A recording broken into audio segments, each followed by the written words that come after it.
पति पत्नी और डिवोर्स। पत्नी ने ना जाने क्या किया था कि पति ने उसे एक के बाद एक कई थप्पड़ जड़ दिए। हमेशा हर सिचुएशन को शांति से हैंडल करने वाली पत्नी भी इस बार इतनी अशांत हो उठी कि उसे अपनी चप्पल ही निकाल कर पति की ओर दे फेंकी। चप्पल पति के बालों को छूते हुए निकल गई।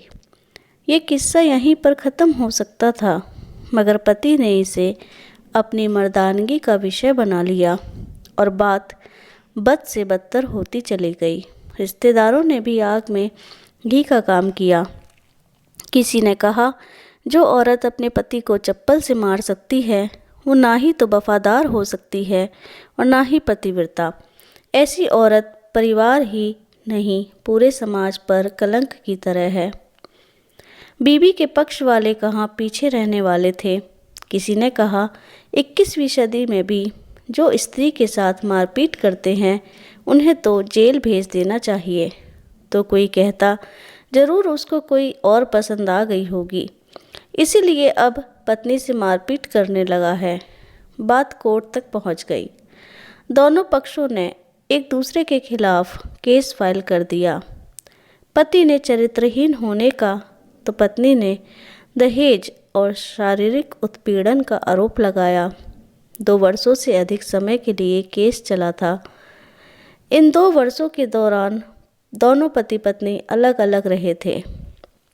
इन 2 वर्षों के दौरान दोनों पक्षों के समर्थकों की संख्या कम हो गई थी। पहले जहां दोनों पक्षों में समर्थकों का समूह होता था, अब गिने चुने लोग रह गए थे। पति और पत्नी दोनों की आर्थिक स्थिति भी इस समय के दौरान नीचे गिर चुकी थी। जिन्हें वह अपना शुभचिंतक समझ रहे थे, पैसों की बात आते ही उन्होंने भी अपना पलड़ा झाड़ लिया था। अगर कोई देने को राजी भी हुआ तो मोटे ब्याज की शर्त पर। आखिरकार वही हुआ जो सब चाहते थे, डिवोर्स। हर कोई खुश था, दोनों पक्षों के रिश्तेदार, उनके माता पिता और दोनों के वकील। लेकिन 5 साल की सुखद शादी और एक सुंदर बेटी होने के बाद मिले इस डिवोर्स से पत्नी मूक थी और पति शांत। शायद ये एक इत्तेफाक ही था कि इस खुशी को मनाने के लिए दोनों पक्ष के लोग एक ही चाय की टपरी पर बैठे आमने सामने। इत्तेफाक इसलिए क्योंकि ज़्यादातर लोग जो एक दूसरे विरोध पक्ष को सपोर्ट कर रहे थे, वह एक दूसरे को अच्छे से जानते भी नहीं थे। पति पत्नी भी इन सभी से दूर एक दूसरे के सामने मेज पर बैठे। पत्नी ने पति से कहा, अब तो खुश होगे ना, तुम्हारे मन की जो हुई है, मुबारक हो। तुम भी तो आज जीत गई हो, मुझसे तलाक तो तुम्हें भी मिल गया है। कॉन्ग्रेचुलेशंस टू यू टू, पति ने कहा। तलाक को तो तुम जीत का प्रतीक समझते हो, पत्नी ने पूछा। पति चुप रहा। थोड़ी देर की शांति के बाद पति ने कहा, मुझे तुम्हें 5 लाख रुपए अभी और हर महीने 8,000 देने का आदेश है। अभी मेरे पास पैसे नहीं हैं, इसीलिए मेरा जो सिटी में फ्लैट है उसे तुम्हारे नाम कर देता हूँ। पत्नी बोली, लेकिन उस फ्लैट की कीमत तो 18 लाख की है। हाँ, लेकिन हमारी बेटी तुम्हारे साथ है और आगे जाके उसके खर्चे भी बढ़ेंगे, तुम्हें थोड़ी आसानी होगी, पति ने कहा।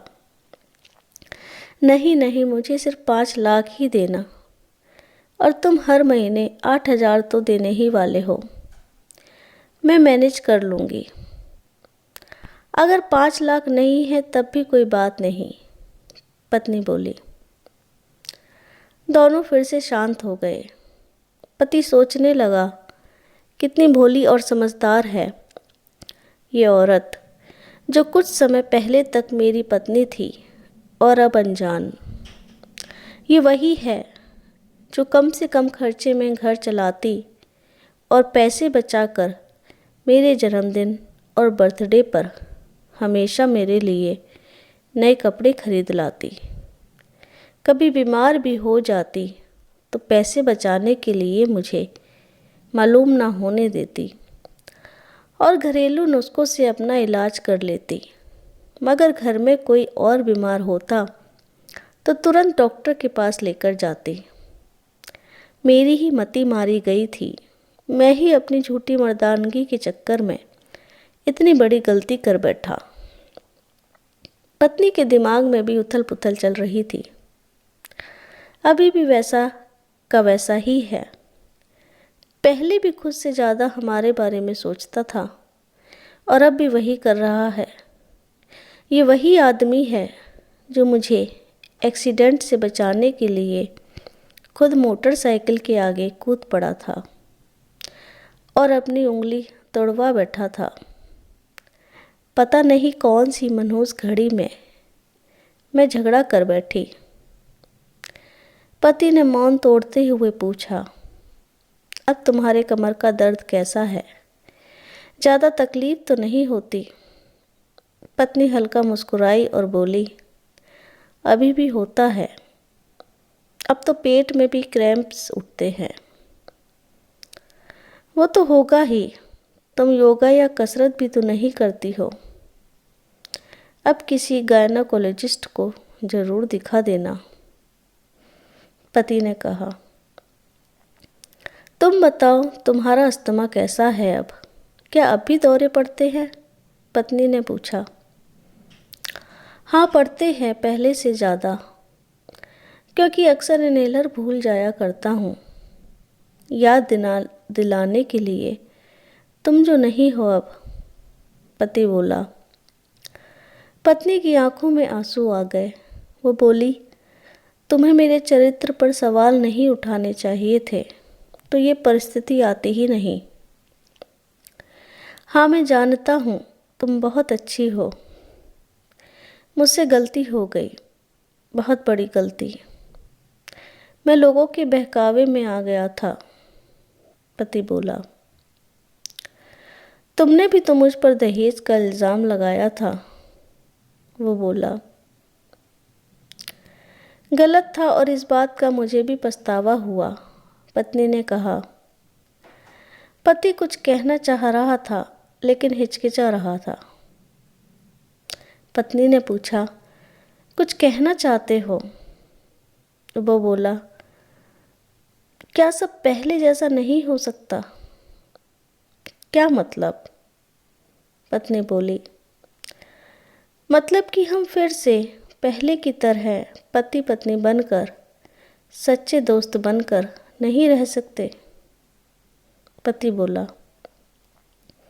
पर ये डाइवोर्स के पेपर दिखाते हुए पत्नी ने कहा। फाड़ देते हैं, पति ने अपने पास रखे डाइवोर्स के पेपर फाड़ते हुए कहा। पत्नी ने भी अपने पास रखे पेपर फाड़ दिए।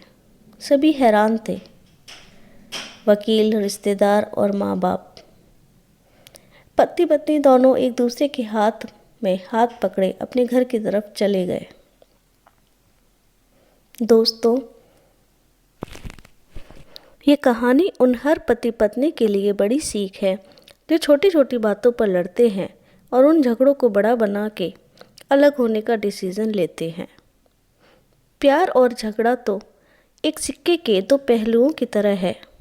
दोनों को स्वीकार करना होगा, तभी ये पवित्र रिश्ता उसकी मंजिल तक पहुंच पाएगा। मेरे प्यारे दोस्तों, आशा करती हूँ कि कहानी आपको पसंद आई होगी। अगर ये कहानी आपको अच्छी लगी हो तो कमेंट करके ज़रूर बताइएगा और हमारे चैनल को लाइक और सब्सक्राइब ज़रूर कीजिएगा। यह वीडियो देखने के लिए, अपना समय देने के लिए आपका बहुत बहुत धन्यवाद।